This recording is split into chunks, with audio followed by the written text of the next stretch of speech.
সাবেক প্রধান নির্বাচন কমিশনার বিচারপতি মোহাম্মদ আব্দুর রউফ আর নেই। ইন্না লিল্লাহি ওয়া ইন্না ইলাইহি রাজিউন।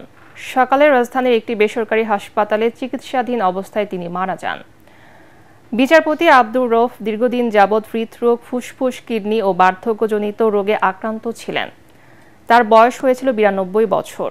বাদ আসর গুলশান গাউসুল আজম মসজিদে প্রথম নামাজে জানাজা ও পরদিন বাদ জোহর জাতীয় ঈদগাহে দ্বিতীয় জানাজা অনুষ্ঠিত হবে। ময়মনসিংহ সদরে দাপুনিয়া হাই স্কুল মাঠে তৃতীয় জানাজা শেষে বাদ মাগরিব পারিবারিক কবরস্থানে মায়ের পাশে তাকে দাফন করা হবে। বিচারপতি আব্দুর রউফ শিশু কিশোর সংগঠন ফুলকড়ি আসরের সভাপতি, বারাকা ফাউন্ডেশনের চেয়ারম্যান সহ বিভিন্ন সামাজিক সাংস্কৃতিক সংগঠনের সাথে জড়িত ছিলেন।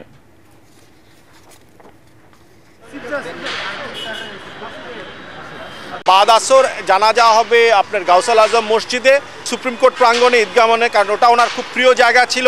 কালকে বাদ জোহর সুপ্রিম কোর্টে জাতীয় ঈদগাহ ময়দানে জানাজা হবে। এরপরে ওনাকে নিয়ে যাওয়া হবে আপনার ময়মনসিংহে সদর উপজেলায়, সেখানে দাপুনিয়া ইউনিয়নের খেলার মাঠে ওনার তৃতীয় জানাজা শেষে বাদ মাগরিব কালকে জানাজা হবে ওখানে, তারপরে ওনাকে দাফন করা হবে ওনার মায়ের পাশে। আমরা জাস্টিস আব্দুর রউফ সাহেবের ইন্তেকালে গভীরভাবে শোকাহত। মহান আল্লাহ তাআলার দরবারে তার মাগফিরাত কামনা করছি।